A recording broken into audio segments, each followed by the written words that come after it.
Well, good afternoon and welcome to Life Reimagined. Our webinar today is Mini Momentum Reset. I'm Lisa Bischoff, one of the co-founders of Life Reimagined, along with two of our other co-founders, Andrea B and Iky. And today we're going to kind of do some different intros. We've got Andrea, who's going to be doing a quick peek into the presence practices like meditation, nature, grounding, and breath work. Iky's going to tell us a little bit about her 30-day plan and path and how we can reverse engineer things to get to our goals. And I'm going to talk a little bit about habit stacking. So I'll kick this off so you guys can kind of learn a little bit about each of us. And so I'll start off with Andrea B. She is absolutely amazing. I had somebody in one of her classes recently ask me about her, and I gave them basically this bio and intro, and they couldn't believe who was actually one of our instructors. So Andrea is a Princeton and Columbia graduate, a wellness powerhouse, and an expert in yoga breath work. A nutrition and in nutrition. She has an amazing ability to create meaningful and sustainable experiences that truly transform lives. And I can speak to this as I went on one of her amazing retreats to Belize back in December of 2024, and it was epic, life-changing. And I actually get to go on another retreat with her that she's leading in June, in Costa Rica. And so super excited for that. There's an amazing group of us, and I think she actually has one spot open and still available. So if you want to join us in Costa Rica, June 7th through the 14th, that's going to be just an amazing transformational experience. We're going to go rafting, a whole bunch of cool stuff, climb volcanoes. I'm super excited about that. But yeah, today Andrea is going to talk about presence practices. So Andrea, do you want to kick us off? Yeah, I'm going to talk about presence practice, and why I refer to it as a presence practice rather than saying you have a meditation practice or something along those lines, or a strict breathing practice, is because those feel really like putting you in a box, like you have to do a certain thing to achieve certain goals.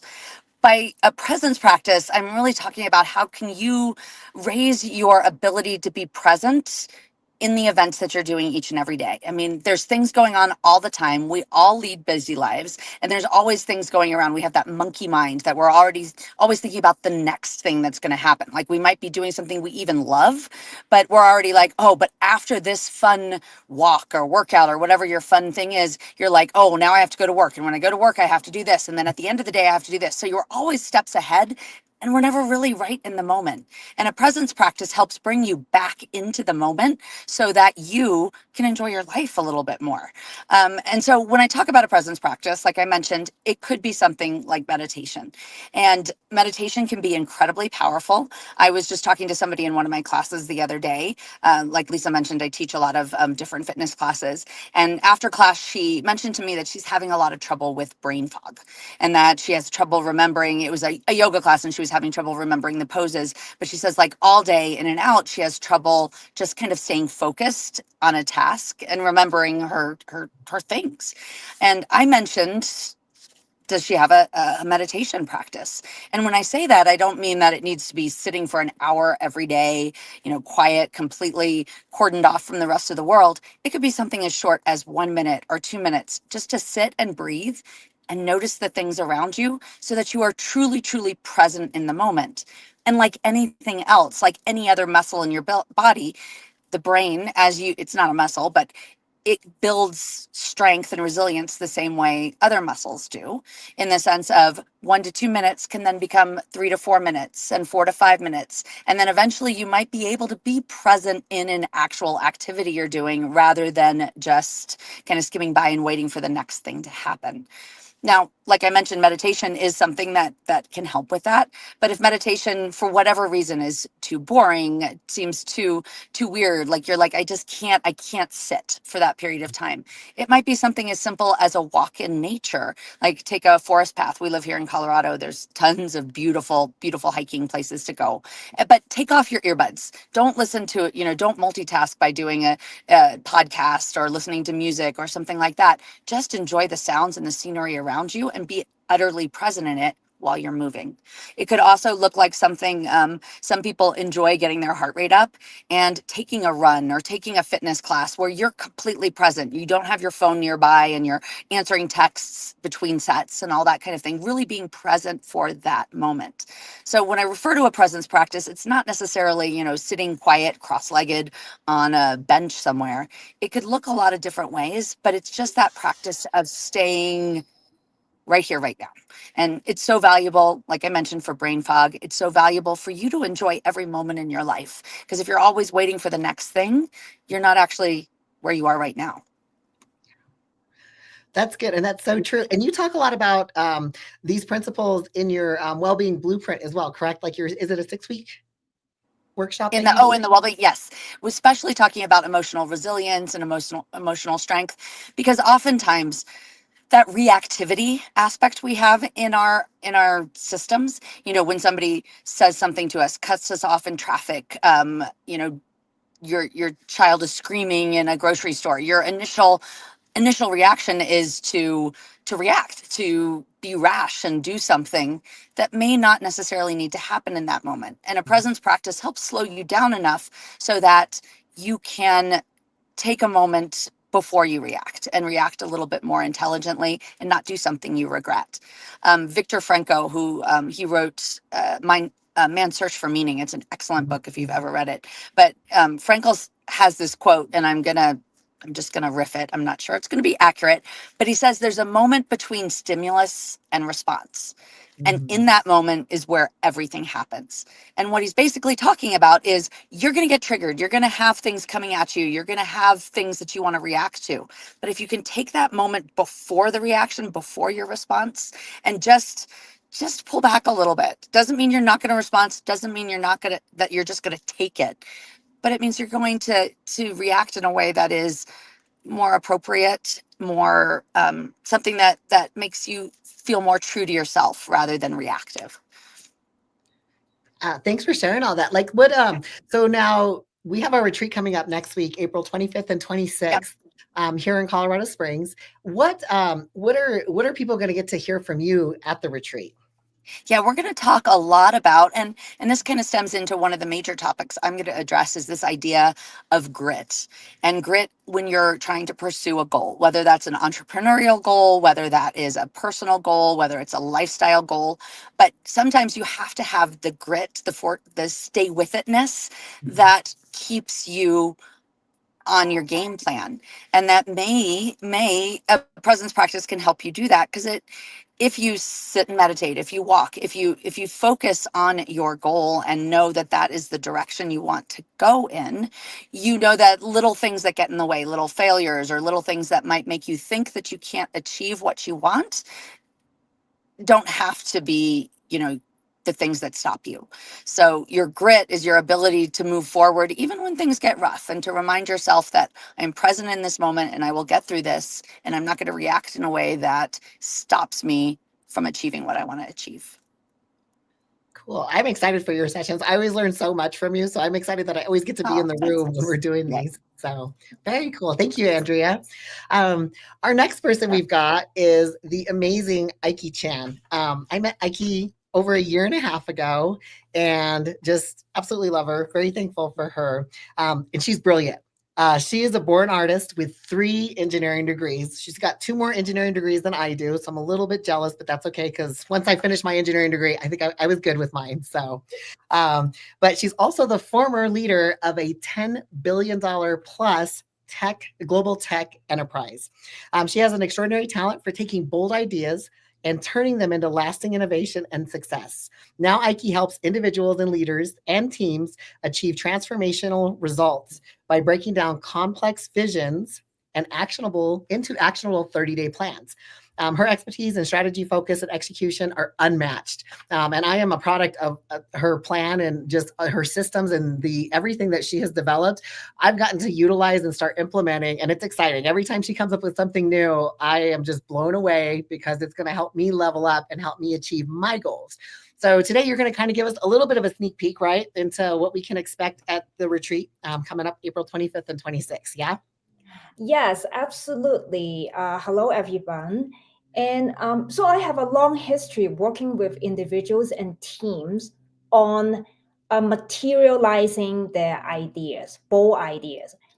After spending many, many years in corporate, working in team settings and organizations, I have the pleasure to work with individuals one-on-one basis. And what I found is this: it is way easier for companies and organizations and teams to achieve whatever idea they conceive and productize those ideas. You know why? Because they have systems, accountability, and they have multiple people, usually tens of, even hundreds or even thousands of people globally, focusing on one big idea and then create a product that they have never done before. Think about technology, innovation, right? We have iPad, we have iPhone in the past, and all that. So when I took that skill and worked with high achievers, top performers, highly functional individuals on a one-to-one basis, there was something that confused me a lot. I'll say two things. First, one of the hardest questions for individuals to answer for themselves is, what do you want in life or at work or both? Most people cannot answer that. So I come in and help them to really listen to their own voice, usually very quiet and still. Piggyback on what Andrea said, if people don't do meditation, they're not aware, they're always on the go and pursue the next big thing. And especially it is a pattern of behavior for overachiever, high achiever, top performers. They are never in the moments to listen to what is right for them to pursue instead of what they should pursue. So here's the difference. So this is what I found. And then I have another group of individuals. Once they figure out what they want to achieve, let's say another idea, I'm telling you, most of the time, these are the things that they have never done in their entire life before. So then I compare back into my corporate experience. It is exact same. You have a bold idea you have never done before. Here you go. You try to achieve it again.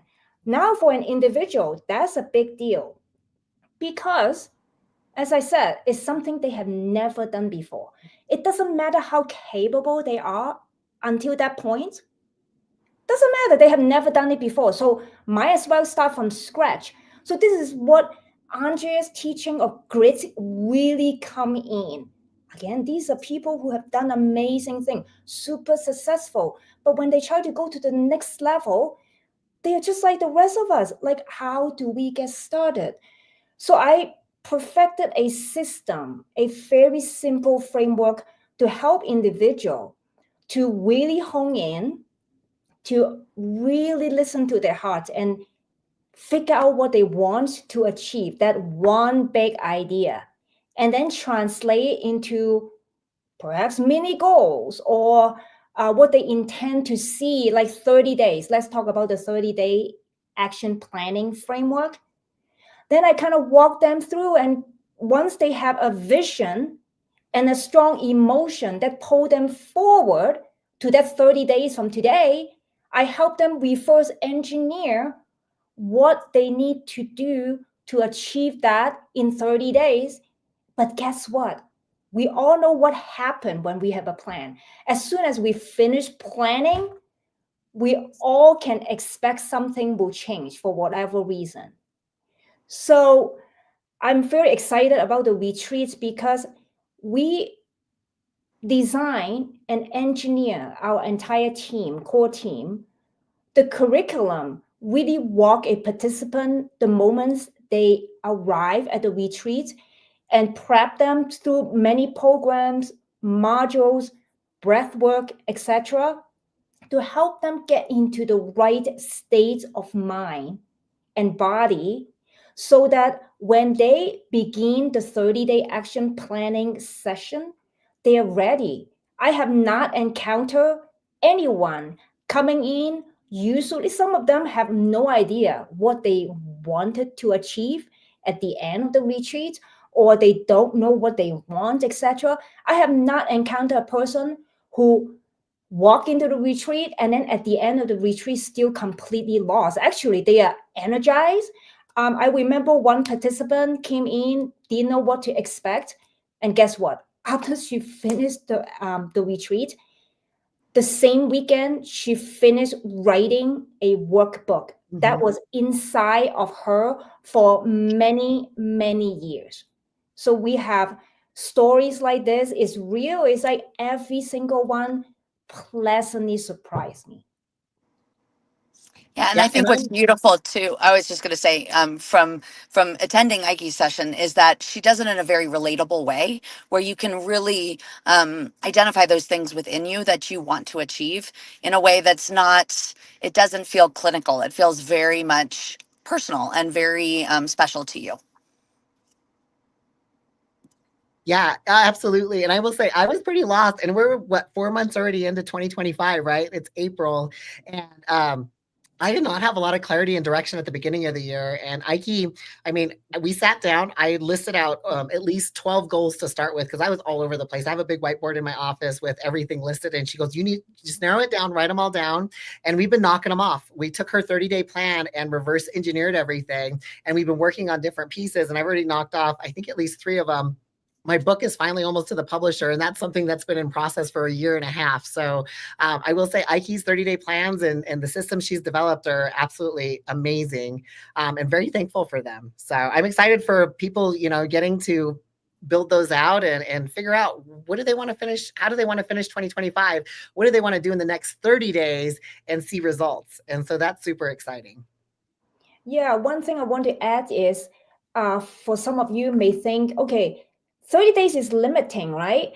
I actually, in our retreat, all of our program modules, we build up on each other to help people actually figure out way beyond 30 days if they want to, if they want clarity, so that their own 30-day plans actually aim towards their own North Star, so that we make sure they are not going off and think, oh, I'm obligated to create a 30-day plan because I pay for this retreat. I'm already here. I have to crank it out. So no, this is clinical. We really tap into what they truly want and help them listen to their heart, because their head may be telling you what they should do, which happened to a lot of us anyways, right? We have a way to help them quiet their voice and really hone in a safe and supportive environment for them to arrive to their own aha moments. Yeah, and it's super cool because there's myself, Andrea, and Ken are on site with everyone when we're doing the exercises, and we can help, facilitate and work with them and really help them get direction with Iky system. And she's right there with us. You'll probably be virtual with us, correct? Depends. Okay. I have not decided yet. Okay, so Iky might be there in person, which that's a huge treat for us. And she's a very, very busy. We're all very busy individuals, but Iky, to have her with us is truly a gift and a blessing. So very excited for this in your session. So thank you, Iky. Thank you. All right. Well, we've got the Life Reimagined retreat coming up, like I said, April 25th and 26th. I'm going to be talking about habit stacking and how to build habits, because that is how we actually get change. Is if we don't and start implementing things, we just stay stuck. We stay exactly where we were or where we are. And one of the things I love to do is empower people is how do you start building habits? And there's simple ways to do it. One of the simplest ways is you could actually add in like affirmations. And that's something I'm really big on, is the neural pathways in our brains, and basically reprogramming ourselves, right?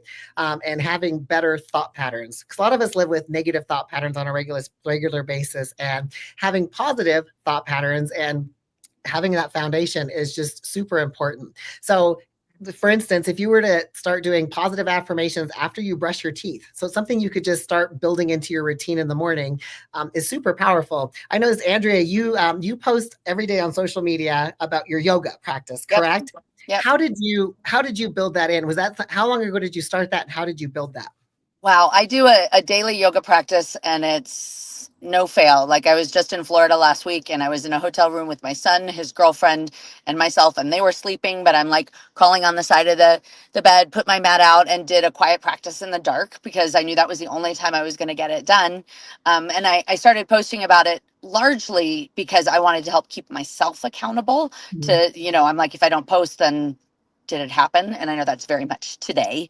But I started that really because I was having a hard time sticking to a presence practice and a regular yoga practice. I would be very intermittent. And even though I would speak to how important it was, I realized I wasn't doing it for myself. And I think it was one of my retreats actually in Costa Rica. I think my first retreat in Costa Rica, which this will be my third one. So that was 2023. I would get up every morning and have a very specific routine when I was on that retreat where I would practice and then go teach the retreat members practice. And it really just set my mindset for the day. And I was like, if I take nothing away from my own retreat where I'm providing services to other people, I want to take something away myself. And I committed at that moment to a daily yoga practice. And it just became part of my habit. I wake up, I take care of my pets, I get my coffee, and then I go to my yoga studio and I promise myself I'll do about 30 minutes of yoga. I stack that. If we talk about reverse engineering, I reverse engineer how early I have to get up to fit that in. And I do. And sometimes it's not as pretty as others. Some days I'll do a practice that I'm feeling energized. Some days it's very quiet and it's more meditative and breath work rather than actual physical practice. But I noticed what a big change it made in my daily just feeling and experience, that it's something that is a non-negotiable now. So did you start off small though, like with only so many minutes and then build on it? Or how did you build that habit? I started telling myself that if I can get 20 minutes in, I'd feel good. And then I turned it into 30 minutes feels like where I want to be. Some days it's 45, some days it's an hour, but minimal of 30 minutes is where it is. And I used to also give myself excuse, but be like, oh, well, I know I'm going to go to a class later, so I won't do the morning practice. But I stopped giving myself that kind of out, not only because when you put things off, chances are something changes in your schedule and you don't actually get your goal.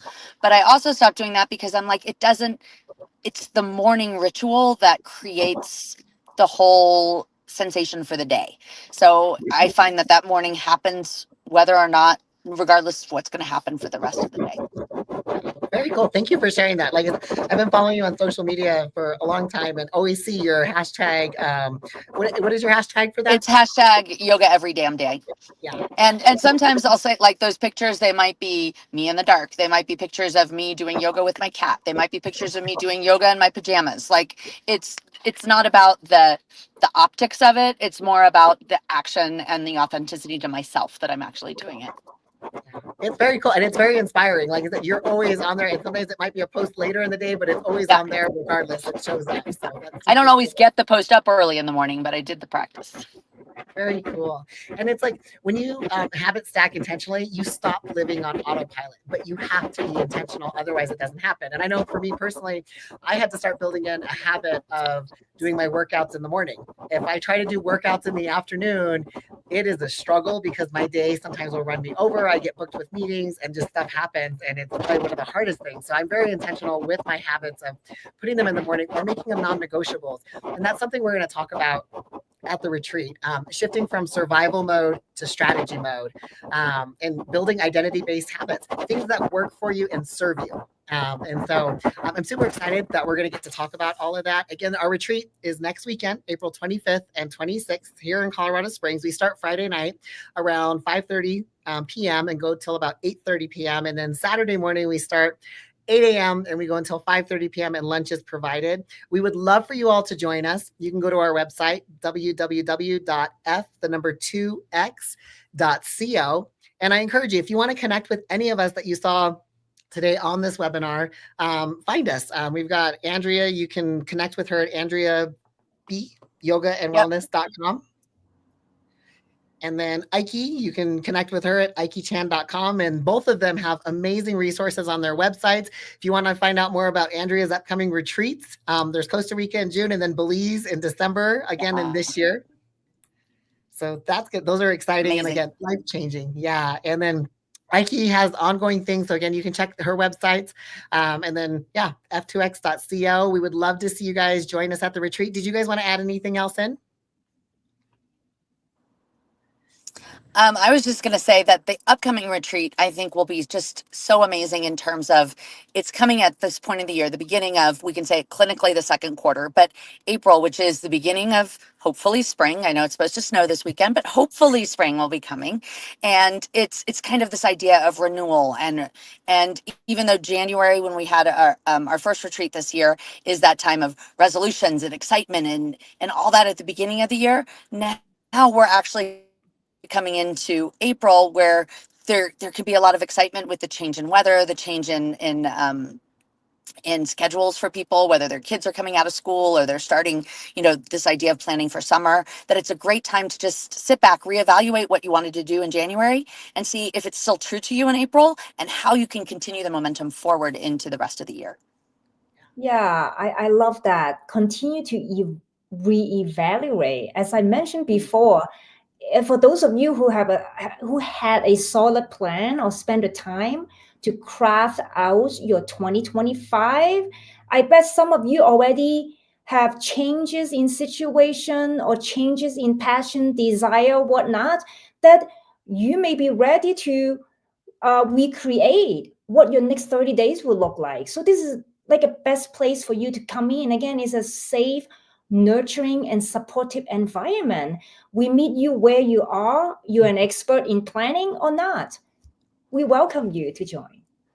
Yeah, and I'm excited. We've got some of the registrants or people that have registered already are amazing entrepreneurs that are just killing it in the industry, and they just want to level up. So that's exciting. And then one of the goals in the room is to collaborate and co-elevate with one another and connect everybody and just see how do we be better. One of our other co-founders that's not on this webinar, and I'm looking at trying to get him to do one before the retreat, is Ken Lewis.